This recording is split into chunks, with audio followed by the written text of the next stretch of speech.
Joining us now, looks like rather early today, is Ojy Okpe. I love that. The story standing around the world. Hello, Jinex. Good morning. How are you? you? Good morning, Dr. Pati. I'm doing very well. Good morning to Rabiola. Good morning, Ojy. Good morning, Rufai. Morning, Ojy. How are Our you? puppies today. Yes, We did well, right? Yes, so. I'm trying. I'm struggling. I have a piece of hair on my face. Well, all right. Good morning to you, viewers. Here are some of the stories that are trending across the globe. In the United Kingdom, former Good Morning Britain host Piers Morgan on Wednesday blasted Prime Minister Boris Johnson and the UK government for making Queen Elizabeth sit alone at Prince Philip's funeral while they held lockdown parties at Downing Street. The TV host, who has called for the Prime Minister's resignation after he admitted to hosting a lockdown party at his official residence last May, took to Instagram to launch an attack on the brazen behavior of the PM, calling it a slap in the teeth for everyone who followed lockdown rules, which were enshrined in law. In the United States, a New York judge on Wednesday ruled that the civil case filed by Virginia Jeffrey against the embattled Duke of York, Prince Andrew, can now proceed to trial. The British Royals legal team had sought to have the case dismissed on the basis it was illegally insufficient.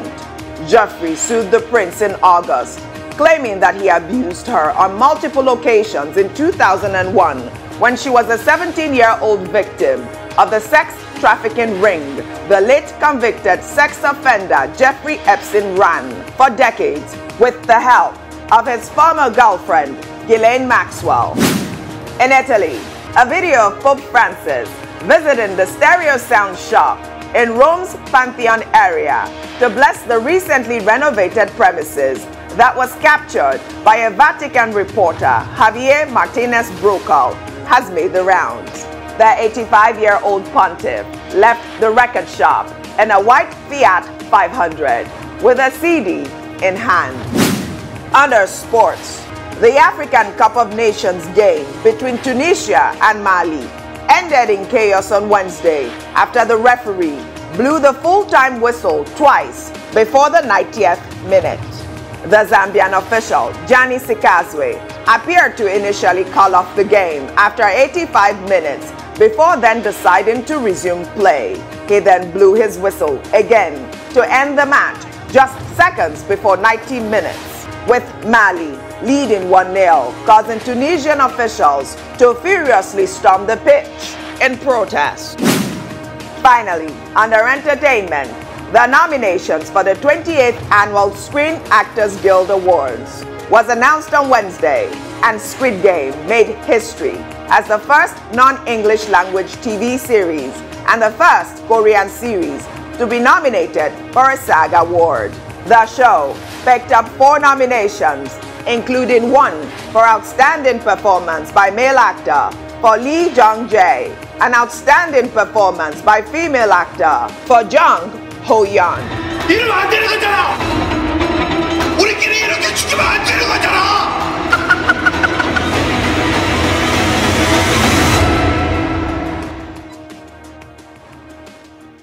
Let's begin what's trending with reactions trailing the federal government's decision to lift the ban on microblogging platform Twitter.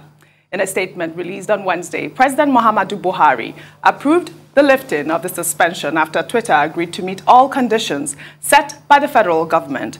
Those conditions include managing prohibited publication in line with Nigerian law and addressing issues of operations and tax. Last June, the Nigerian government suspended Twitter's operations in the country, accusing the American social media giant of allowing its platform to be used for activities that are capable of undermining Nigeria's corporate existence. Well, let's take some reactions. Well, one user wrote, "I'm really pained that Buhari had that much power to do as he pleased concerning one of the most fundamental tenets of democracy. We will never forget." Dikbo Awojide wrote, "The Twitter ban ruined lives and destroyed small businesses.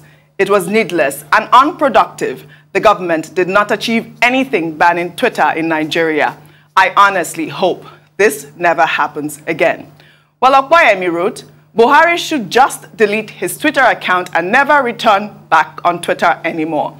Else, whoever is managing the account will be frustrated.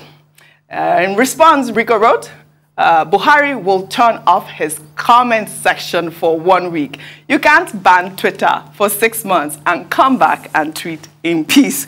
Rufai, I'm coming to you on this story. I don't know if you've tried. Have you tried to use Twitter? Yes, so I think since the ban was lifted, mine just connected now. So now? Yeah, so I've seen messages coming. But the truth is, take a look at the front page of the Guardian newspaper. It says, after Twitter's ban was lifted, how do we account for over 500 billion that was lost? That's one. Number two, the question is, has Twitter met all the conditions? Yeah, they said they'll set up our office here. We'd like to follow the trail. We'd like to see if Twitter makes so much that when they start to collect taxes from Twitter, it's going to be significant. Secondly, we'd like to see, yeah, they said that we'll definitely join, what's it called? Nigeria. Twitter have put Nigeria part of, making policies and laws on Twitter. I mean, there's a jargon around it. We'd like to see how that goes. But thirdly, was it really necessary in the first place? So this is what I would have done. This is what I would have thought. If we wanted more from Twitter and tech companies, there's a way to go about it. Conversation. I mean, to start with. There's no way, you can't ban them and say you want more for them. What I expect the federal government to do the next time when we have conversations with the tech companies, tell them that you incentivize them so that they can come and set up their engineering and coding schools here. You know what you're going to do? You're going to give a lot of people jobs. Microsoft has done that, brought a full engineering department here. They're putting billions of dollars into that. Attract these other companies and say you want to have like a code school for their engineers and you want it to be here. If possible, attract them with good tax breaks and everything. By so doing, you can get to churn out millions and millions of tech engineers and software developers that you can now in turn put on the tax net. So if you know that from the tech sector, you can create about 4 or 5 million jobs of people that can pay XYZ taxes on more companies, and that's the way to go about it. But when you look at it, did we really achieve anything at the end of the ban? I think we lost more. So there's a better approach to this. And I think it's the solution-oriented mindset we should always have. Yeah. It's not always headline, right. We ban this, we ban that, we ban that. It doesn't look good out there.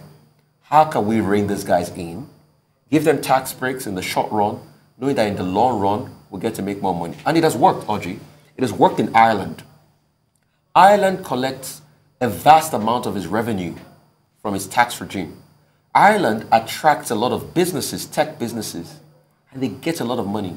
And just from taxation from tech businesses, Ireland has grown year on year as regards to the economy. So I think that's the approach.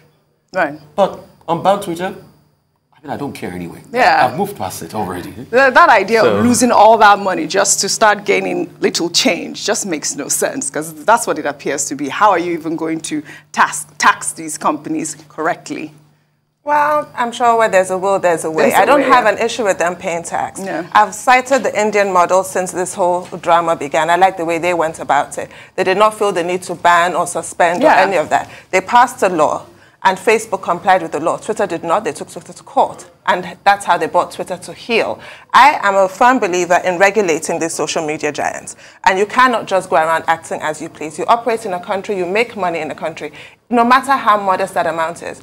Earlier today on Rotus' segment, we're talking about nano enterprises. They pay taxes, so I don't see why Twitter can't. So it's not even about the amount of tax that you're bringing in. You do have to respect the laws of the country in which you operate. You can't say, oh, we're American and we operate under American law. No, you can't. But the issue is that banning it is such a blunt instrument, and it has really just said, like the tweet that you shared, this is supposed to be a democracy. That should not even have been contemplated as an option in the first case. There are many ways to bring people to the table, and now they've gone about it in this manner that has just created so much ill will. A lot of people have pivoted and started to use VPNs and what have you, but they shouldn't have had to do that in the first case. We're always, as Nigerians, we've become way too adept at going around, going under, going over whatever obstacles our governments insist on placing in our path. It's so hostile to your own citizens. That, for me, is really the issue.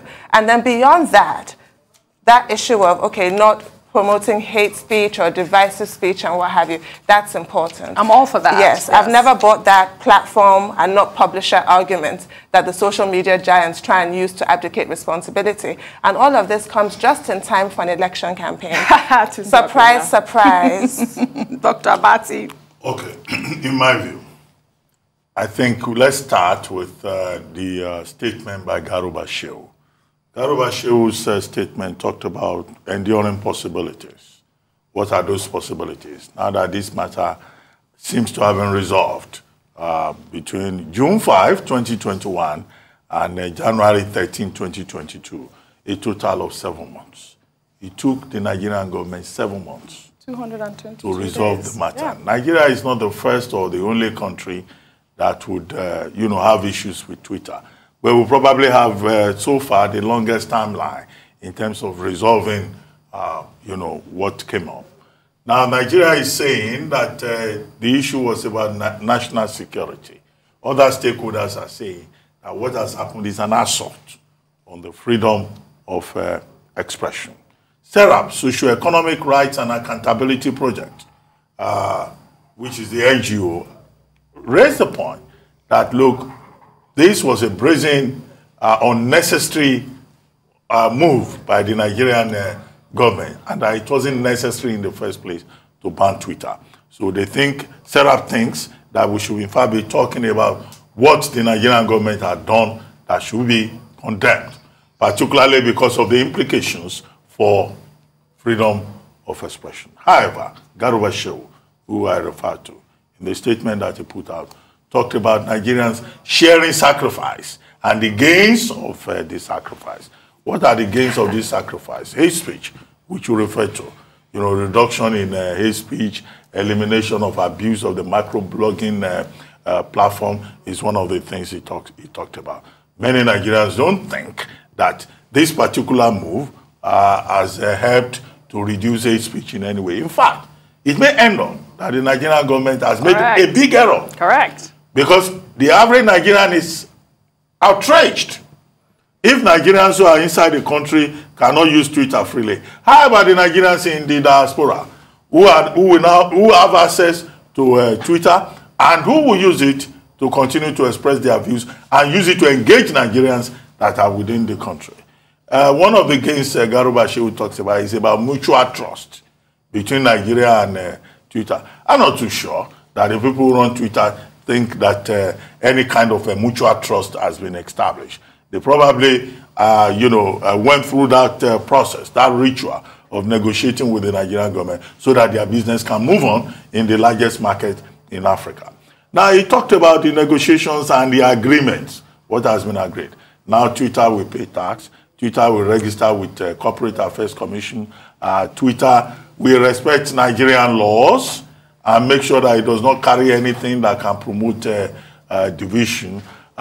Twitter must also respect Nigerian history and all of that.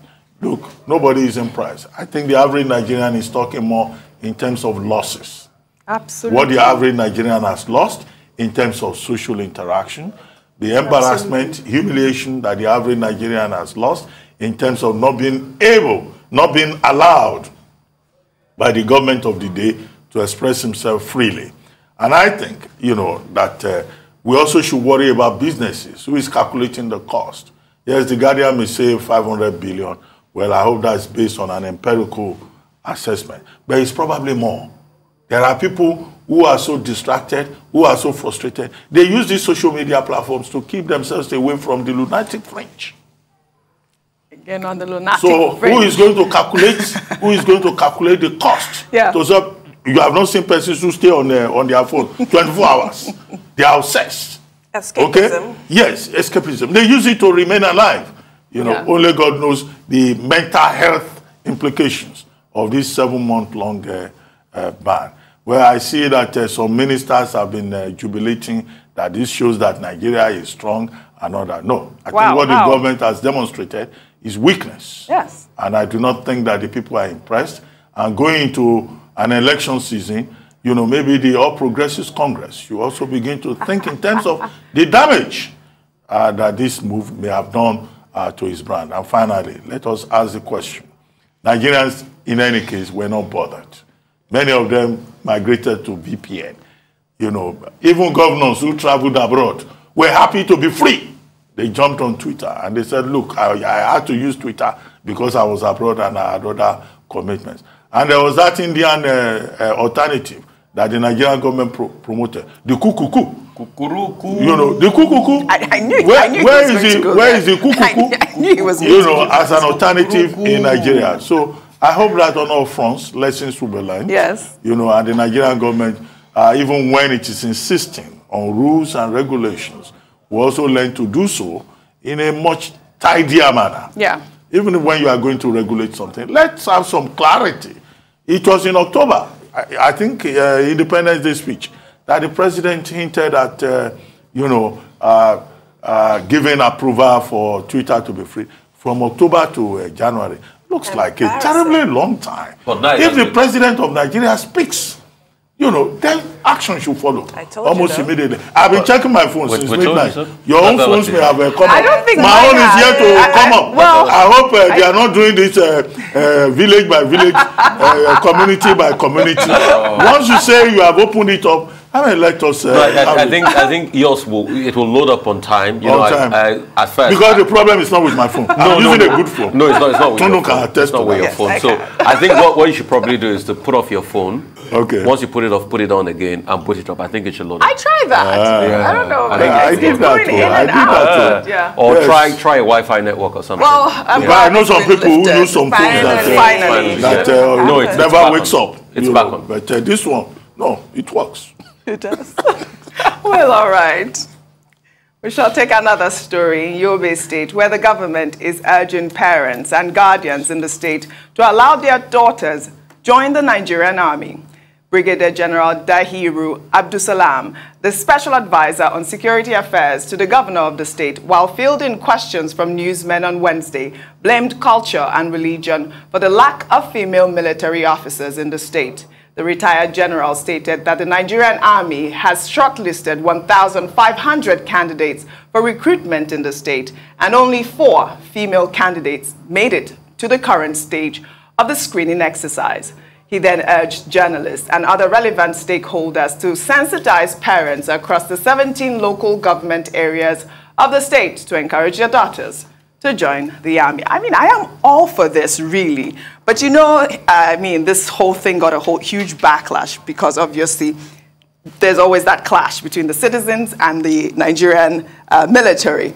But I am up for it. I would love to see more female representation in the Nigerian army. But, you know, people are already asking, have you even enlisted your daughter in it before you make that statement? Oh, talk about missing the point. That's hardly the point. Yes. I think the point they're trying to make is just to encourage everybody. Correct. And some women, that is their life ambition, to fight for their country. Yes. And they should be encouraged to do so, if at all that's what they want to do. But what this story reminded me of was the tragic passing of Ojy Okpe, our combat Air Force pilot. May her soul rest in peace. We have had, I can think of one northern female commodore in the Nigerian Navy, Jamila, and obviously Rear Admiral Itunu Hotunu, Rear Admiral, first in Africa. Yes. I have to say, yes, I'm very proud of her. Yes, very proud of her. And then we have 2 major generals. Major generals, Kale and Amisu, women. So it's amazing what women can do if they're allowed to. And I think it's important to stress equal opportunities for every Nigerian, regardless of your gender. If that's what you want to do, you ought to be able to do it. Absolutely. Rufai, quickly. I mean, I don't see why women can't join the military, but in Yobe, but the truth is, the question we should ask is, what circumstance? The circumstance is staggering. We're in a war in this country. And what that means is we need to increase the troop level, and we've been fighting this for quite a while. It's been over 9 years.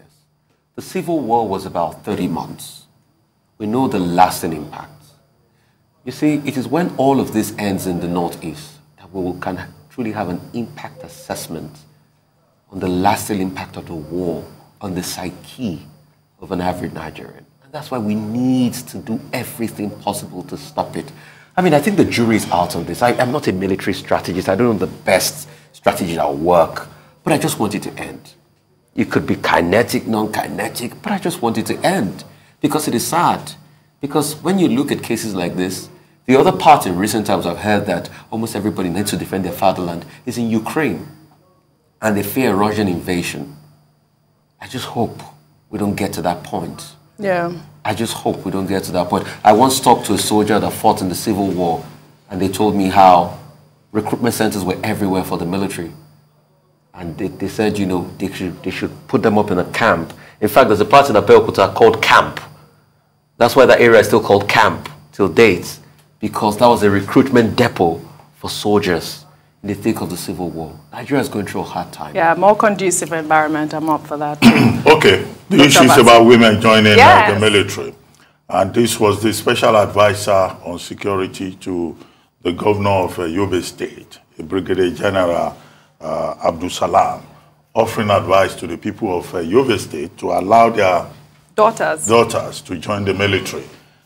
Now, the military, the Nigerian Army began a recruitment exercise, the regular recruitment intake exercise on January 1. It will last till January 16. Now, this is based on a quota system. The quota for Yobe State is 1,500. The military is planning to take just 140 persons. Now, out of these whole 1,500, shortlisted persons, only 4 are female. So you can see that the special advisor to the governor of Yobe State has a point by saying that their daughters should also be encouraged to take interest in this. And you know, the Nigerian military, they have different categories of recruitment. You have the regular recruitment exercise intake, which is what is going on. You have the short service commission, and then you have the regular combatant commission, the RC, which was introduced in 2011. Now, one of the points pointed out by this special advisor on security is that, look, for the better part of the North, most people do not allow their daughters to join. Right. Most of the people who go into the military, if you check the records, they are from the South, right? Some states in the North, for religious and cultural reasons, don't even allow their daughters, you know, to go into the military. So I think it's a brilliant call by this General Abdulsalam. However, it is important to note that in 2011, and this may be a way of supporting the point by General Abdulsalam, in 2011, the Jonathan government introduced what they call the Jonathan quench, which was the direct admission of females into the direct combatant course, 63rd regular combatant course of the Nigerian Defense Academy, a 5-year course. The first set of graduates came out in 2016 under Buhari administration. And since then, the ladies, including Arotile, whom Tundun referred to, they've shown that, look, a woman is not inferior to a man when it comes to defending the sovereignty of Nigeria. Absolutely. And the queens, they've distinguished themselves. Some of them went to West Point Academy in the United States and won prizes. And some of them have also shown that they are among the best that Nigeria can provide. So at the level of gender, you know, I think the what started as an experiment has been proven as a very good policy. And we look forward to that day when in this country, a female combatant or a female soldier, either from Yobe State, or what is that state you came from? I am from Delta State. Oh, yeah, again. from Delta State. From will Delta end up State. as Chief of Defense Staff or Chief of Army Staff. Right? Staff. Well, we are sure we're going to stay with that. You know we're going to. Well, we'll get there before. You know we will. You know we will. Okay. Well, all right. We shall take our final story with this video showing some men attempting to put out a fire engulfing a train. Well, these men did not use the fire extinguishers, which appeared to be readily available, as we'll see in this video. Instead, they decided to use tree branches to quench the fire. Let's take a look.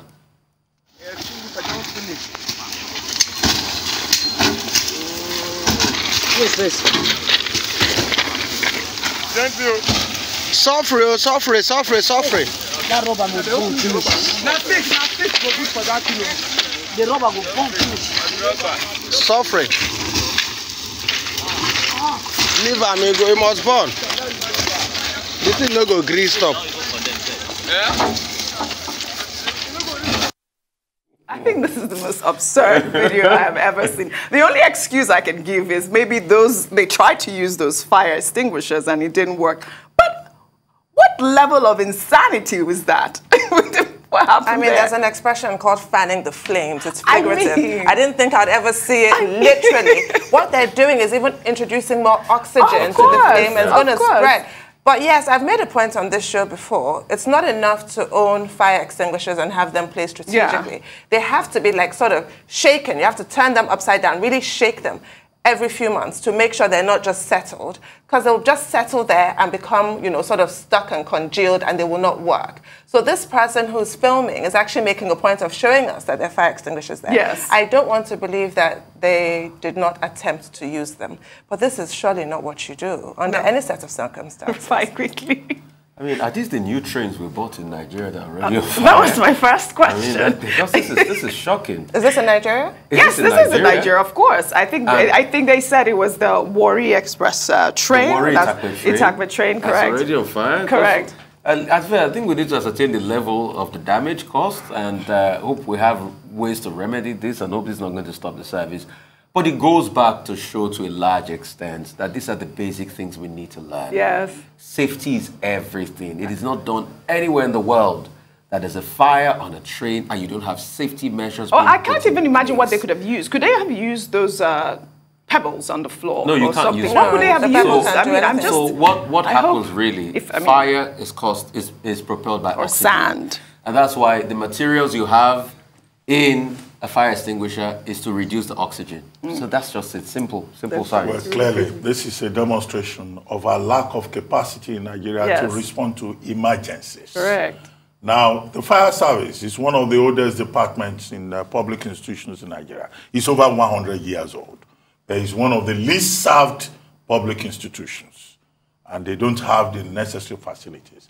Anybody looking at this in other parts of the world would laugh at us, at our primitive, system, at our antediluvian structures. In some other places, you call fire service, a helicopter will show up, fire service helicopter, will just put it out in a matter of minutes. And then there's somebody there saying, suffering. What is suffering in English language, please? It means that's how I was thinking. It's another accent. Slow down or gently. It's slow down. Yes. I thought that's a different African word. That's what suffering means. It means gently. Suffering. All right. Thank you, guys. Very much, Well, that's all I have for you on What's Trending today. I'll see you tomorrow.